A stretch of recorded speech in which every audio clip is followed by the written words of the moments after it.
Graça e paz, queridos. Muito bom mesmo estarmos juntos nessa caminhada da leitura da palavra.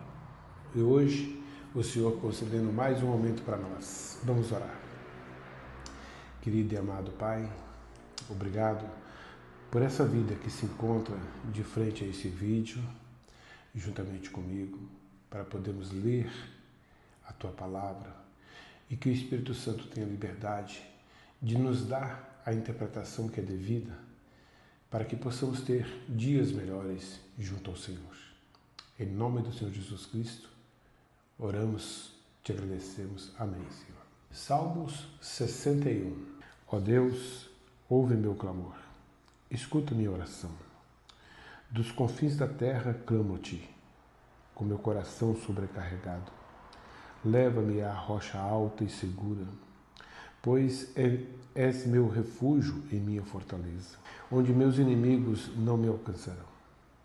Permite-me viver para sempre em teu santuário, seguro sobre o abrigo de tuas asas. Pois ouvistes meus votos, ó Deus, e me deste a bênção reservada para os que temem teu nome. Acrescenta muitos anos à vida do rei, que ele viva por muitas gerações, que ele reine na presença de Deus para sempre, e que teu amor e a tua fidelidade o guardem. Então cantarei para sempre louvores ao teu nome, enquanto cumpro meus votos a cada dia. 1 Samuel capítulo 16. Samuel unge Davi rei.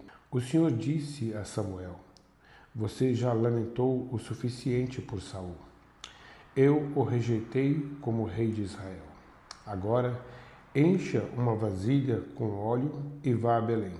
Procure um homem chamado Jessé, que vive ali, pois escolhi um dos filhos dele para ser rei. Como posso fazer isso? Perguntou Samuel. Se Saul ficar sabendo, me matará. O Senhor respondeu: leve um novilho com você e diga: vim oferecer um sacrifício ao Senhor.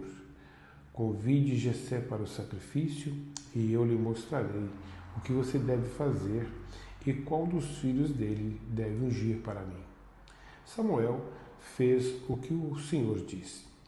Quando chegou a Belém, as autoridades da cidade foram encontrá-lo, tremendo de medo. O Senhor veio em paz? Perguntaram. Sim, respondeu Samuel.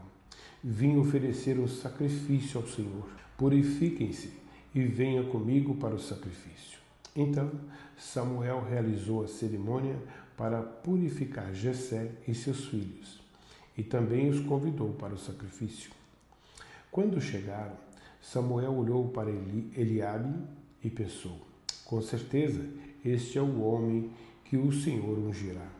O Senhor, porém, disse a Samuel: não o julgue pela aparência nem pela altura, pois eu o rejeitei. O Senhor não vê as coisas como o ser humano as vê. As pessoas julgam pela aparência exterior, mas o Senhor olha para o coração. Então Jessé chamou seu filho Abinadab e o levou até Samuel. Ele, porém, disse: não foi este que o Senhor escolheu? Em seguida, Jessé chamou Simeia, mas Samuel disse: também não foi este que o Senhor escolheu? Da mesma forma, todos os 7 filhos de Jessé foram apresentados a Samuel, mas Samuel disse a Jessé: o Senhor não escolheu nenhum deles?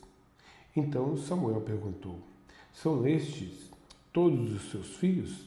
Jessé respondeu: ainda tenho o mais novo, mas ele está no campo, tomando conta do rebanho. Mande chamá-lo, disse Samuel.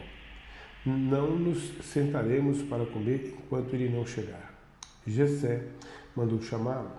Era um jovem ruivo, de boa aparência e olhos bonitos. E o Senhor disse: é este. Levante-se e unja-o como o óleo. Enquanto Davi estava entre seus irmãos, Samuel pegou a vasilha com óleo que havia trazido e ungiu. A partir daquele dia, o Espírito do Senhor veio poderosamente sobre Davi. Depois disso, Samuel voltou a Ramá. Davi serve na corte de Saul.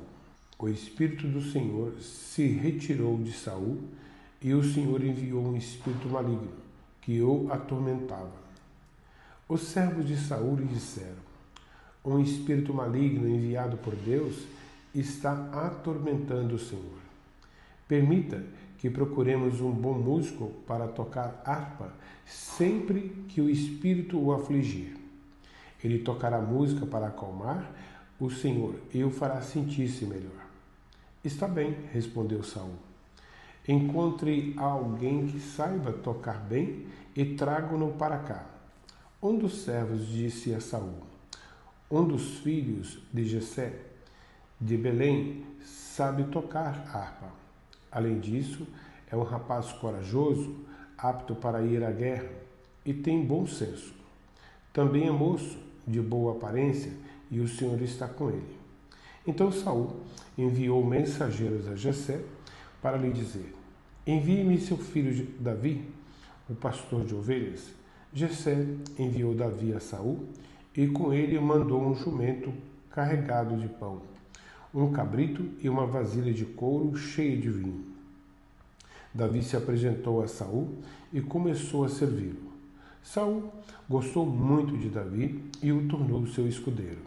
Então Saul enviou uma mensagem a Jessé, pedindo: deixe que Davi continue a meu serviço, pois estou muito satisfeito com ele. Assim, sempre que o espírito maligno enviado por Deus afligia Saul, Davi tocava a harpa. Saul se sentia melhor e o espírito se retirava dele. Romanos capítulo 7. Libertos da lei. Agora, irmãos, vocês que conhecem a lei, não sabem que ela se aplica apenas enquanto a pessoa vive? Por exemplo, quando uma mulher se casa, a lei a une a seu marido enquanto ele estiver vivo. No entanto, se ele morrer, as leis do casamento já não se aplicarão à mulher. Portanto, enquanto o marido estiver vivo, se ela se casar com outro homem, cometerá adultério. Mas se o marido morrer, ela ficará livre dessa lei e não cometerá adultério ao se casar novamente. Assim, meus irmãos, vocês morreram para o poder da lei quando morreram com Cristo.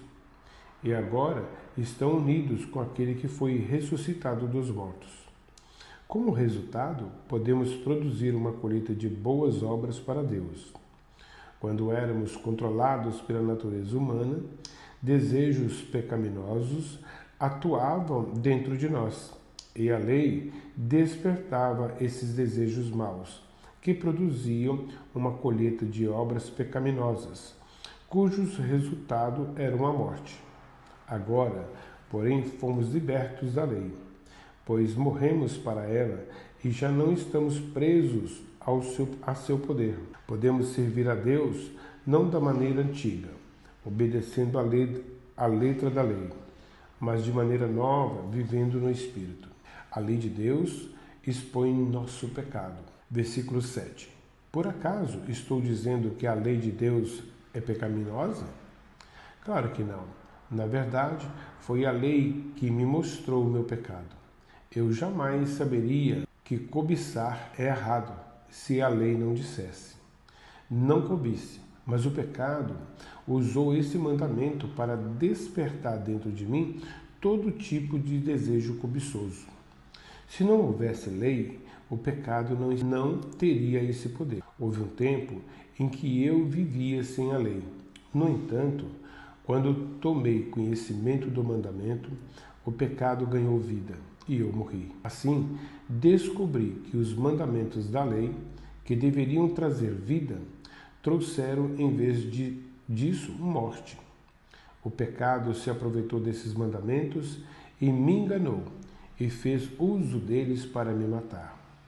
Isso, porém, só demonstra que a lei em si é santa, e santos, justos e bons são os seus mandamentos. Mas, então, a lei que é boa foi responsável por minha morte?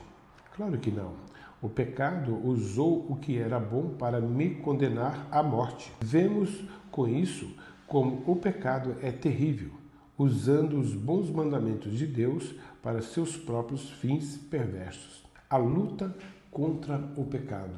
O problema não está na lei, pois ela é espiritual e boa.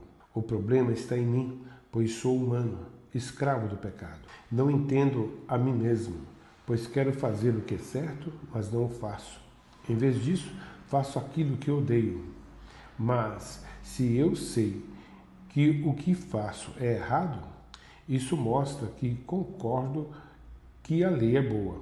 Portanto, não sou eu quem faço o que é errado, mas o pecado que habita em mim. E eu sei que em mim, isto é, em minha natureza humana, não há nada de bom, pois quero fazer o que é certo, mas não consigo. Quero fazer o bem, mas não o faço. Não quero fazer o que é errado, mas ainda assim o faço.